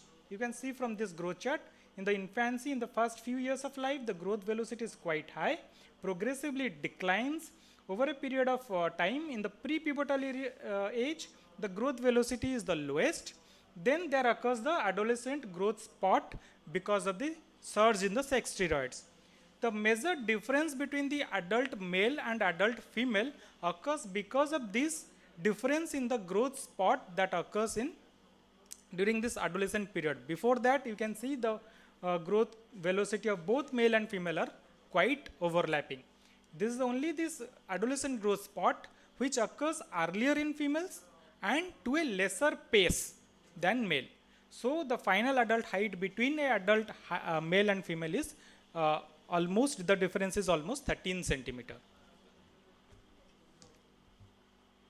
The growth of the children depends upon various factors, and it can be broadly divided into 3 different phases of life. That is, this is called as ICP model, in which infancy, the growth is very rapid. There are specific factors which control this growth. In childhood, the growth velocity progressively declines, and in the puberty, because of the surge in the sex steroids, there occurs adolescent growth spot. Now, there are various factors which control this growth. There are various endocrine factors and various non-endocrine factors. To discuss about the endocrine factors which regulate the growth, in the fetus, the predominant endocrine factors are the placental IGF-2 and IGF-1 and the fetal insulin. The growth hormone plays a very minor role in development of the fetus in regards to the growth. Then in infancy, the predominant factor which regulates growth is nutrition. Again, growth hormone has very minimal effect on growth in the first year of life. The effect of growth hormone and thyroid hormone comes after 1 to 2 years of life, and in the pre-pubertal stage, growth hormone and thyroid hormone are the predominant hormones which regulate the growth of a child. In the pubertal stage, in addition to growth hormone and thyroid hormone, the sex steroids, they help in development of the pubertal growth spot. So these are the endocrine factors. There are various non-endocrine factors also which regulate growth of children in different phases of life. Now, if we classify the causes of short stature, we can classify them into 4 different categories. The first category will be primary growth abnormality, in which there is a genetic defect or there is a defect in the bone and cartilages, where the bone is unable to grow and the final adult height will be short. The second category is secondary growth disorders, which include if a child has chronic medical illness, any malnutrition cases, if the child has intrauterine growth retardation, all of them will land up in having short stature. Some endocrine disorders can also cause disturbances in growth like hypothyroidism, Cushing syndrome, pseudohypoparathyroidism, vitamin D deficiency or resistant rickets. These are the endocrine causes of short stature in a child. Now, after that comes the role of GH-IGF-1 axis. The effect of GH and IGF-1 axis is quite dramatic over the child's growth, as we have already discussed, and various defect at various levels of GH-IGF-1 axis can cause short stature. And the last is the idiopathic short stature, in which we do not get the cause of short stature, and mostly the constitutional delay in growth and puberty and familial short stature, they belong to this category. Now, let's look at the GH-IGF-1 axis. In the hypothalamus, it secretes 2 hormones. One is growth hormone releasing hormone and other is somatostatin. The GHRH acts on the GHRH receptors present on the pituitary gland, that is on the somatotropes, and they stimulate them to secrete growth hormone. This growth hormone acts on the growth hormone receptors present on the hepatocytes, and it leads to production of IGF-1.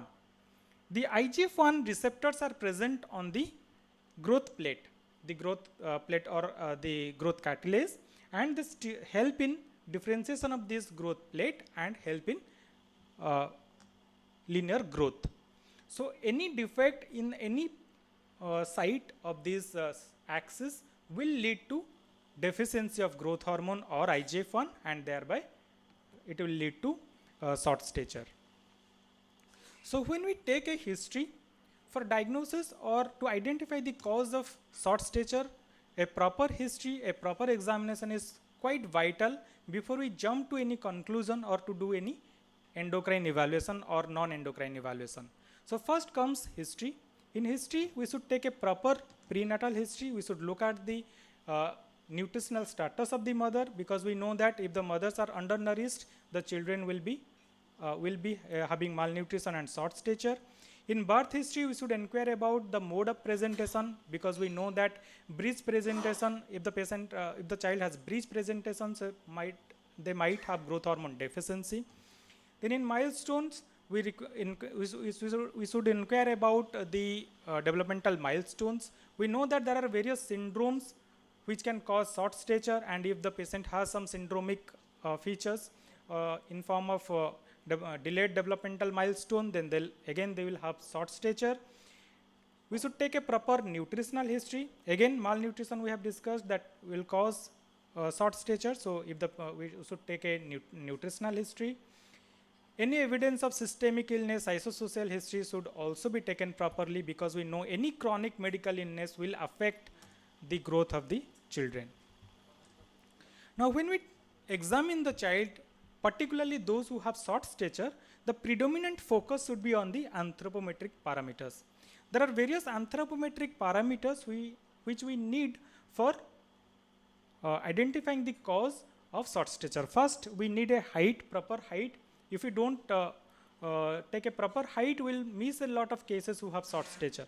So first take a proper height and weight, put it on the growth chart and see whether they are falling into the category of short stature and whether they require a thorough evaluation or not. Then apart from weight and height, we need arm span and upper limb to lower limb ratio. How these will help, we'll discuss in subsequent slides. Then we should look for other dysmorphic features, because we know that growth hormone deficiency or any syndromic short stature will have some peculiar dysmorphic features. If they are present, will clinch the diagnosis of that syndrome. Then take a proper nutritional history. Try to look at the thyroid gland. If there is a goiter, then most likely the child has hypothyroidism. Do a detailed systemic examination, again to rule out any chronic medical illness, and do a pivotal assessment by Tanner staging to look at whether the puberty is also affected or not. Now, how to take a height? This is quite important, because most often we do not take a height, or we take it in an improper method. So we'll lose a lot of children who actually have short stature. So when we take a height, take a good stadiometer. This is a stadiometer on which we take height. This is the movable part, horizontal part. This is fixed vertical part. The head of the child should be in the Frankfurt plane. That means the eyes should be parallel to the ground. Second, the back of the head, back of the shoulder, back of the buttock and back of the heel should be touching this vertical part of the stadiometer, and the arm should lie to the sides. We should take the height thrice in a go, and the average of these three measurements is the height of the child. We should note that there is a diurnal variation of height, and the difference between the maximum and minimum difference between the height in a day is up to 0.5 centimeter. And it should be, the height should be taken by the same observer. If some assistant is taking the height for you, make sure that same assistant is taking the height in all the visits, and you take a good stadiometer. So these are very important and requirements to take a proper height and to measure the height of a child. Now, what is body proportion? This is the body. This is the upper segment, and this is the lowest segment. From this point is the symphysis pubis. From the symphysis pubis till the vertex is the upper segment of a child. From the symphysis pubis till the ground is the lower segment of a child. We know that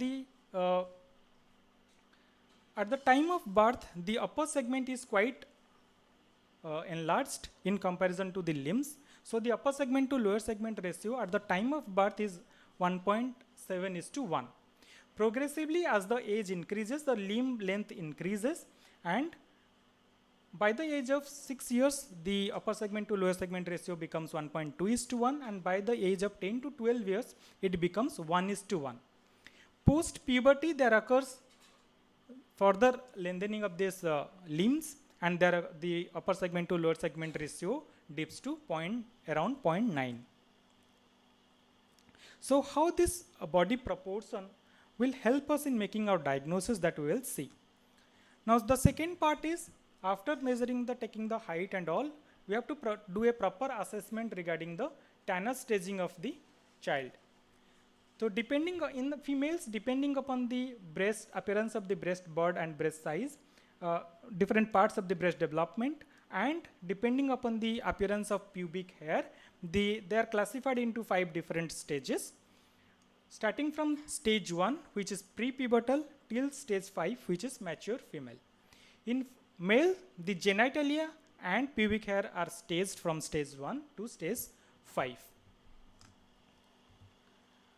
Now, in your clinical examination, you should give proper importance to different features, because from these dysmorphic features you may cleanse the diagnosis. Suppose your child has low set ears, low posterior hairline, webbing of neck, then probably you are dealing with a case of Turner syndrome. Likewise, different syndromes have different specific signs and symptoms, and you should look for those signs in your child. If they are present, they will clinch you a diagnosis of syndromic short stature. Now, these are various clinical images. In this is a 3-year-old child who almost looks like an infant. He has umbilical hernia and he is quite short. Height SDS is minus 3.5.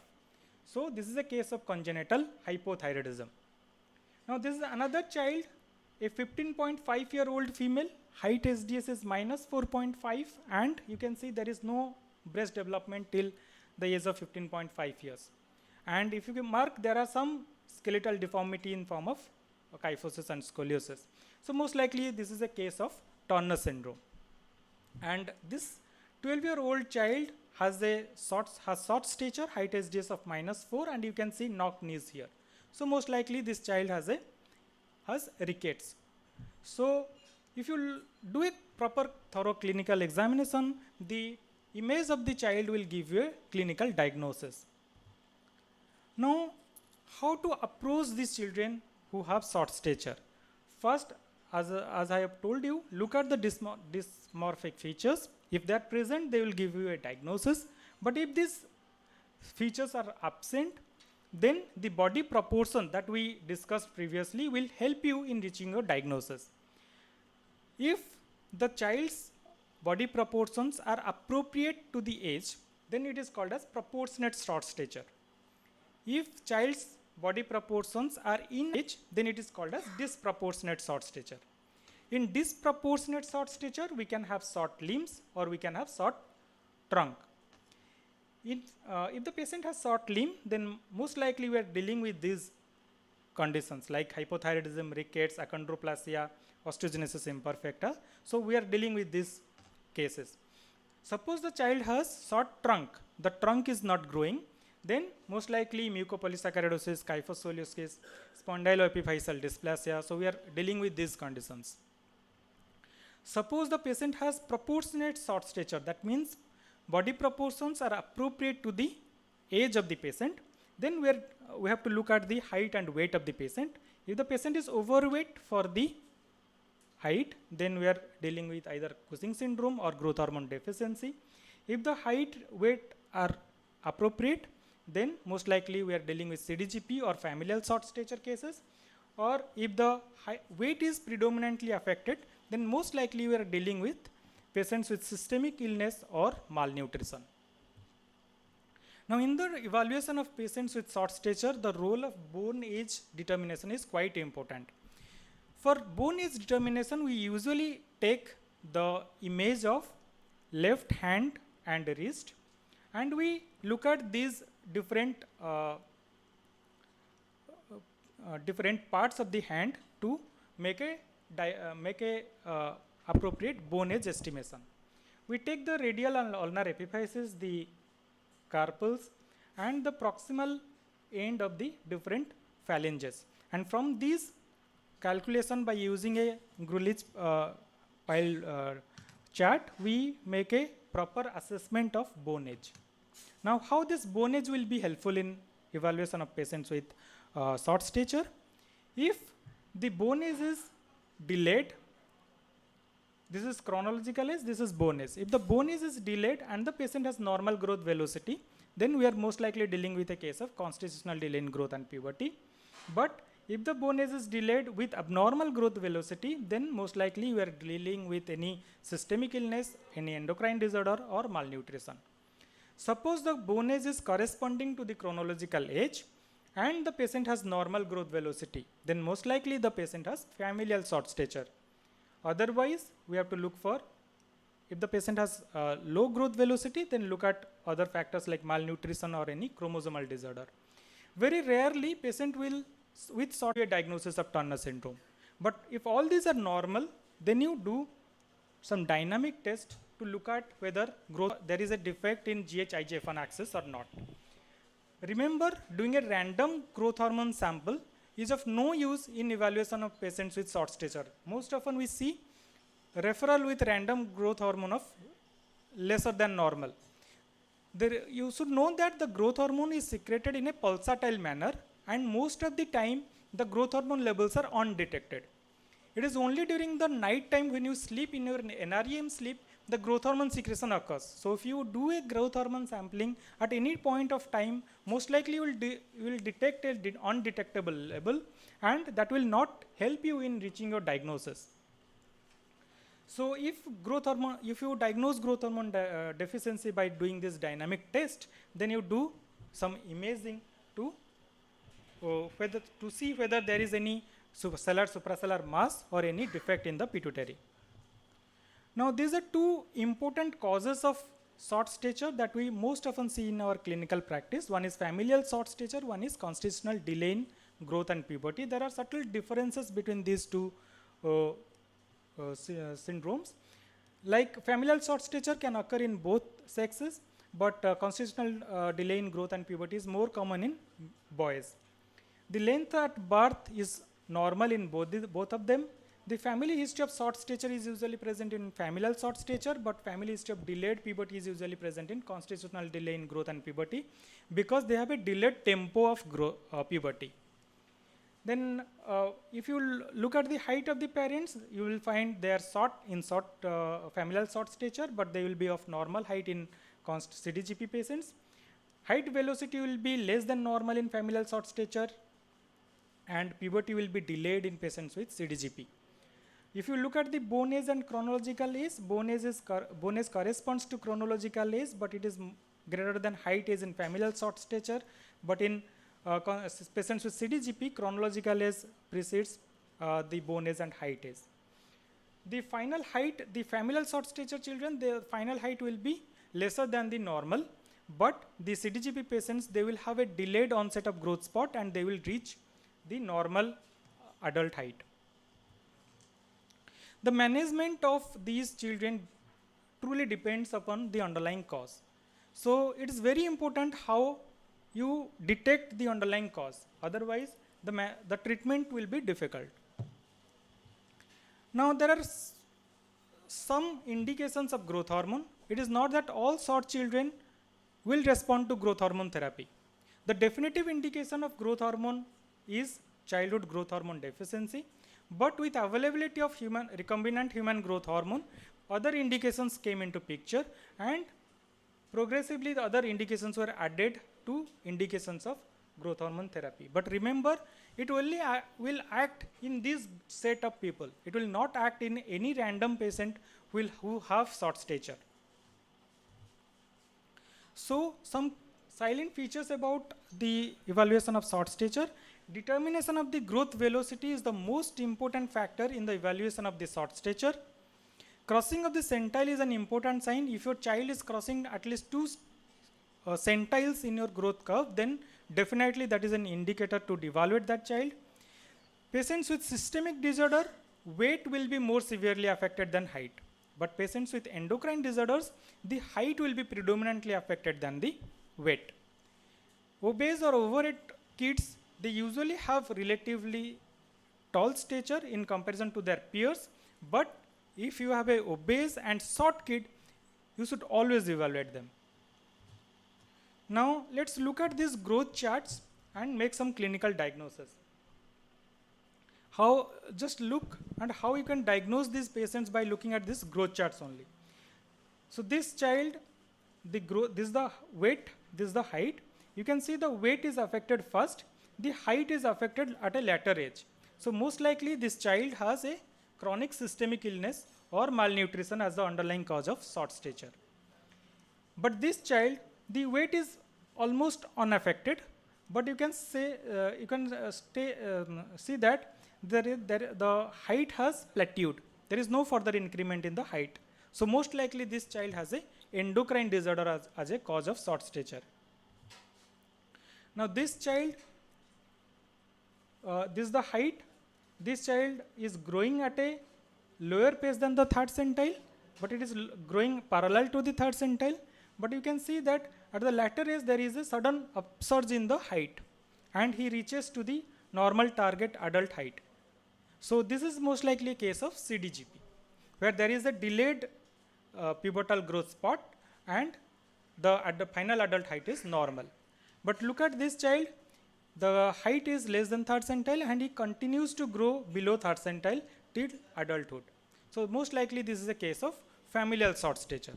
So this growth, evaluation of the growth, by looking at this growth chart, you can make a diagnosis of growth short stature, and most of the investigations that you do, most of the expensive investigations that you do may not give you a clinical diagnosis. So to conclude, size actually does matter in certain situations. Screen early and educate, and you should educate yourself about the application of the growth chart. Look at the genetic potential and screen the siblings who have short stature.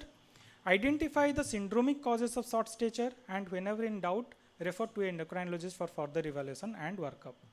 Thank you.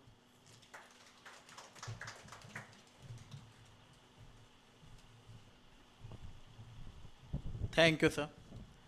Now I request Dr. UK Mishra, sir, to kindly come on the dais and felicitate our speaker, Dr. Manoranjan Tripathi, sir. Lokesh.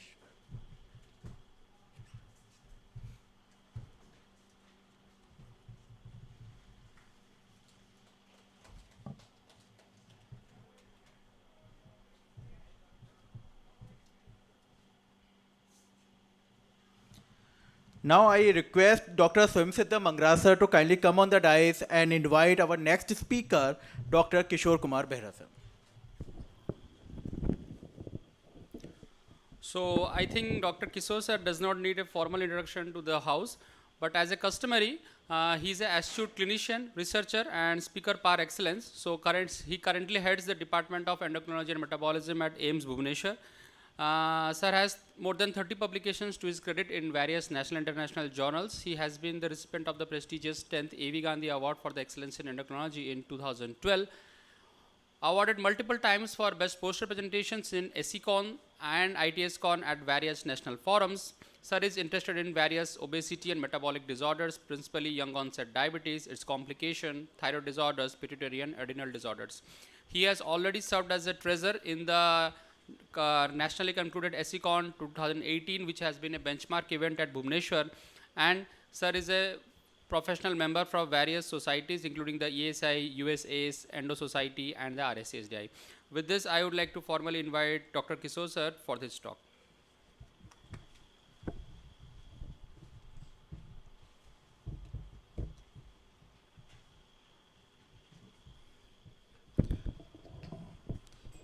Thank you, Swayam, for these kind words.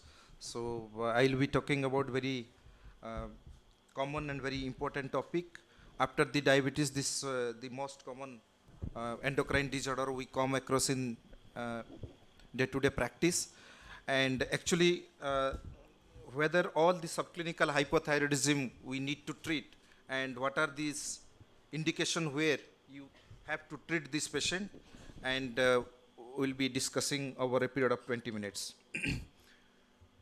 And you know, the subclinical hypothyroidism is defined as when your TSH will be mildly elevated, but the T3, T4 will be normal, and the overall prevalence has been reported to range from 4 to 10% in the large general population screening survey, and about 7 to 26% in a study in the elderly. And you know, as the age progresses, the prevalence of the subclinical hypothyroidism has been increased, and because of we are using nowadays TSH very frequently, so often we see a subclinical hypothyroidism quite often.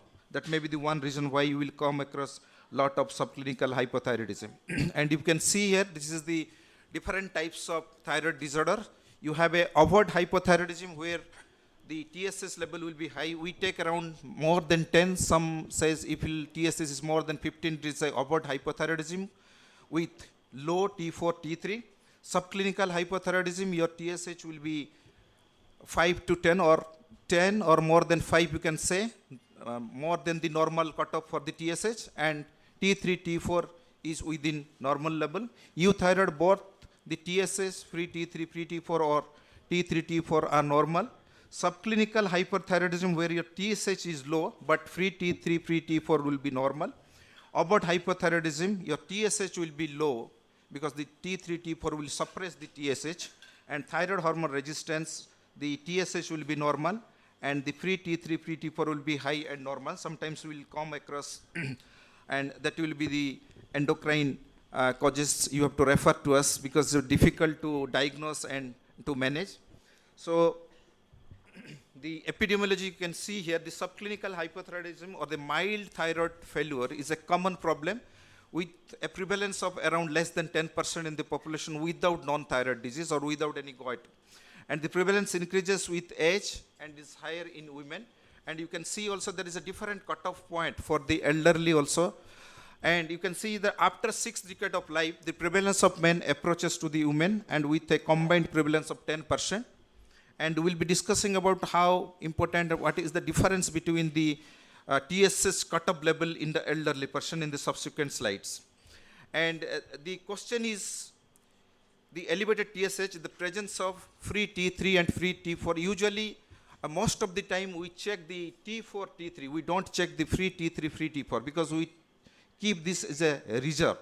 Because the free T3, free T4 is difficult to measure, and it is usually, you should not ask the test unless otherwise in some particular group of diseases where we'll ask for free T3, free T4, but T3, T4 is enough along with the TSH.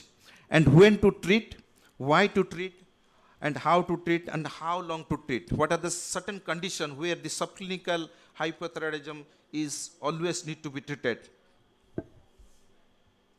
And the natural history of the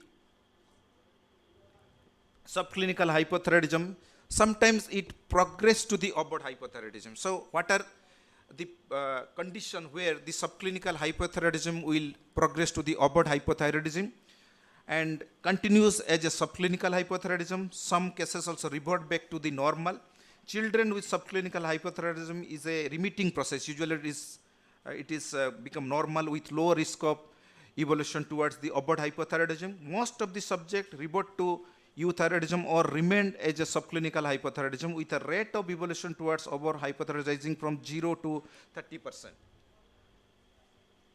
And the course of the disease you can see, as I told you, if somebody is having a subclinical hypothyroidism and having a thyroid antibody positive, I think that subgroup are usually they progress to hypothyroidism. But if it is thyroid antibody is negative, usually it does not, most of the cases change to overt hypothyroidism. And you can see here is the natural history of the disease. Progression of the euthyroid state to subclinical hypothyroidism and overt hypothyroidism depends upon the serum TSH level and the antithyroid antibody status. If you have at the outset your TSH is high, like suppose suppose the TSH is normal value around 0.3 to 5.6. Suppose somebody is having TSH of 10, 9, 10, and somebody is having a just mildly elevated 6.5, and those having a elevated TSH like more than 10, and the TPO antibody is positive or antithyroid globulin antibody is positive, and if you recheck again and there is a trend in increasing the TSH, probably that subgroup patient, they probably they can more chance of going to overt hypothyroidism. And these are the sign and symptom. You will see the most of the large study usually in hypothyroidism, nothing is very exclusive. Some even in overt hypothyroidism, they don't have any symptoms. So the symptoms cannot be taken as a sole goal to say which patient will go for a overt hypothyroidism and which patient will remain as a subclinical and which patient will never become normal. It is not very hard and fast rule. So the complications you can see, these are the progression to overt hypothyroidism with systemic manifestation of disease leading to thyroid failure, and there is a said the probably subclinical hypothyroidism also in they have a increased risk for developing metabolic syndrome, cardiac dysfunction in the form of slow LB relaxation time, left ventricular systolic dysfunction, and impaired endothelial function eventually leads to ischemic heart disease and cardiomyopathy has been reported in thyroid journal. So that's why some of the condition where you have to treat it, and there is some features of neuromuscular dysfunction, psychiatric or cognitive dysfunction in the form of depression, bipolar disorder are when is associated probably this subgroup of patient, you have to treat them.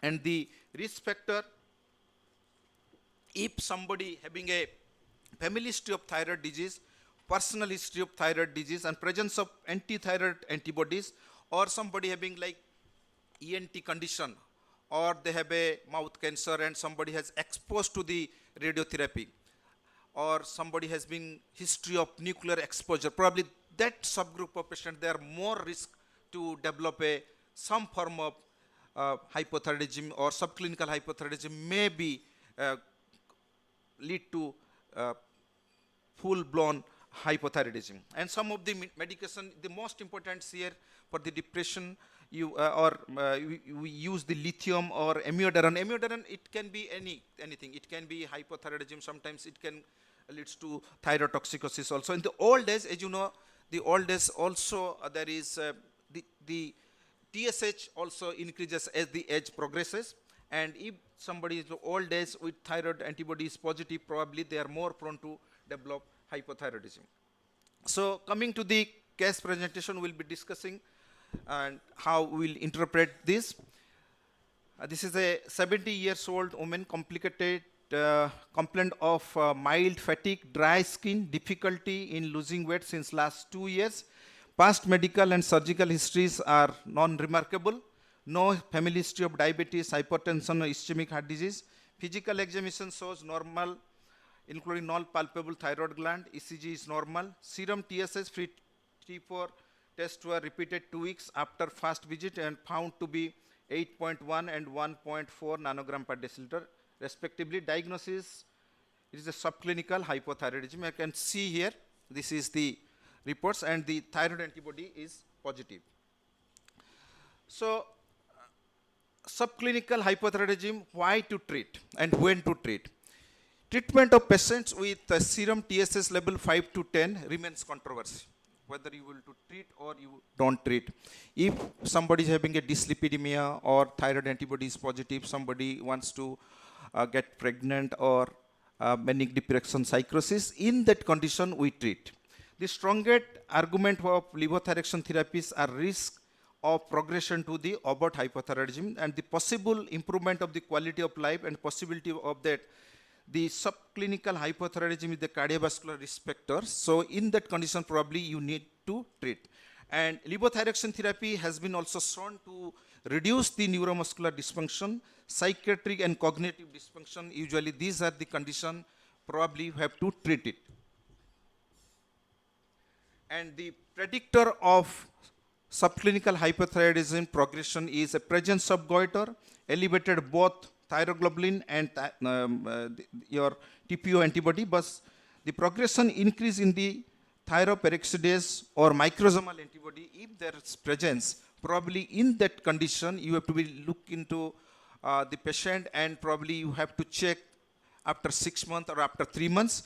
And the initial TSH value, if that initial TSH value is more than 10, probably you have to be very cautious. If the T3, T4 or T4, T3 is normal, probably you have to close follow-up, and those subgroup of patients may need treatment and they may convert it to frank hypothyroidism.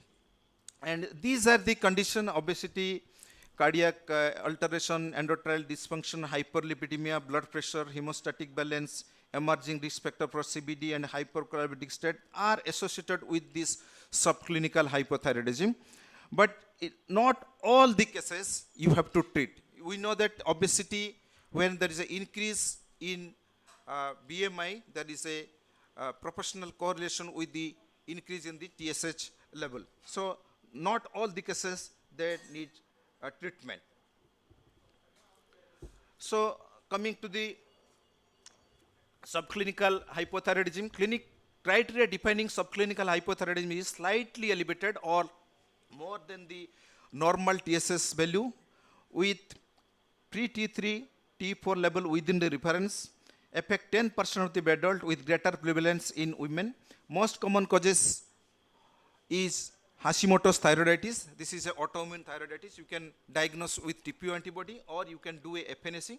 But FNAC is a painful process. If you do a TPO antibody, goiter and greater iodine consumption and advancing age. So now the prevalence of Hashimoto's thyroiditis disease has been increased because of the universal iodinization, and often asymptomatic may represent with early thyroid failure. I mean, not early thyroid failure means you can have, if somebody's have a TPO antibody positive and TSH is level is high, probably they more prone to develop a hypothyroidic state than those are not having TPO antibodies. So management usually, what I want to give a message here, if somebody is having a TSH is more than 10, there is no controversy that, or even more than 15 you treat.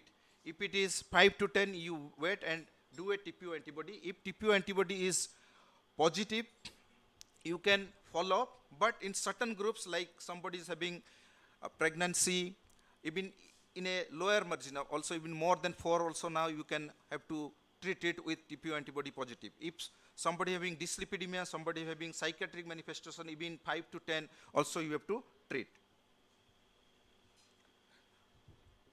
So how to monitor? Actually, we start very small dose around 25 to 50. And if it is an elderly person, even you can start with 12.5, very small dose of Eltroxin is required. And as I discussed, around if a TPO antibody is positive, TS is elevated, around 20 to 30% may progress to hypothyroidism. If it's a negative, usually equally they can revert back to normal or they remain as such. So that is what when to treat. Replacement therapy is not justified in children with subclinical, but with TSH 5 to 10, no goiter and negative antibodies, no need to treat. An increased growth velocity was observed in children treated with levothyroxine. LT4 reduced thyroid volume around 25% to 100% in children with subclinical hypothyroidism and with autoimmune thyroiditis. Usually, if you are having TPO antibody positive and goiter is present, sometimes you can give also Eltroxin. There is seen there is a decrease in the goiter size. And prevalence of subclinical hypothyroidism pregnancy around 2 to 3% in pregnancy. Overall, available evidence appear to show an assessed and cognitive development of offspring with uncertain effect on prematurity and low birth weight. Thyroid function test in pregnancy, you can see the cutoff value, and also we have now our Indian cutoff value for trimester specific TSH value. We can have a TSH in first trimester 0.1 to 2.5, second trimester you can remember 0.2 to 3, and third trimester 0.3 to 3. That is you have to keep in the pregnancy.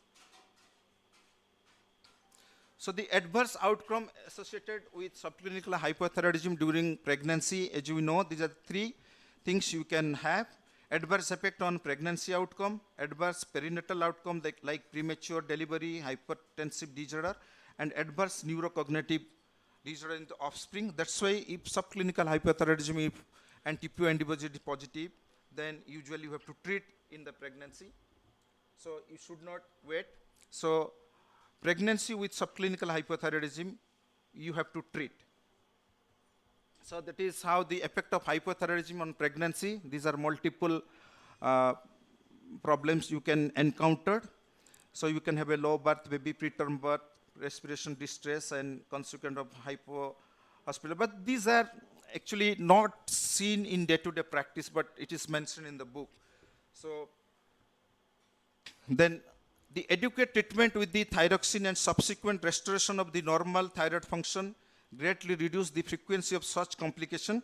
But if it is a very overt, then you have to treat. If the very minimal subclinical hypothyroidism, then probably it is in a pregnancy you have to treat it, because you can have this adverse outcome. Now the TFT reference value in pregnancy in Indian women, the outcome-based recommendations such that TSH is less than 2.5 in the first trimester and second trimester and trimester. You have to keep the TSH value. So it is better to keep within this value to counteract the complication which is encountered in the pregnancy. Guideline, subclinical hypothyroidism treatment in pregnancy. Pregnant women with TSH concentration more than 2.5 with elevated T3 is not a very good test to use it.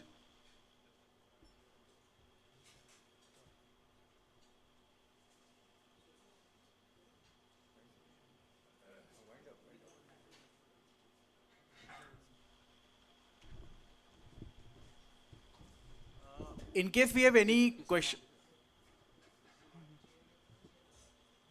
in case we have any questions to any of our talk today, please you can ask.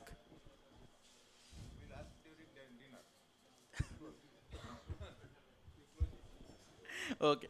Thank you, sir. Thank you for the wonderful session and wonderful meeting. May I now invite Dr. P.C. Mohanty, sir, to kindly come on the dais and felicitate our speaker, Dr. Kishore Kumar Behra, sir.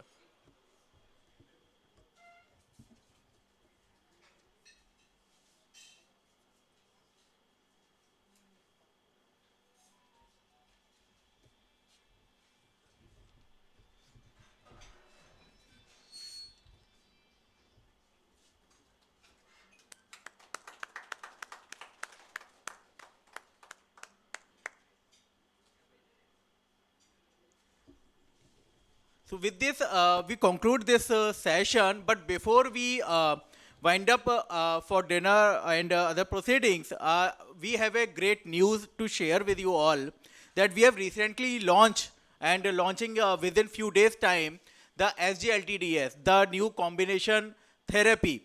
So I request our speakers for tonight kindly come on the dais and unveil the brand name.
Thank you, sir. Thank you all for joining us here. So thank you all respected speakers and delegates for this great evening, and but thank you very much to spare your valuable time. So we can go for further proceedings and all. Thank you, sir.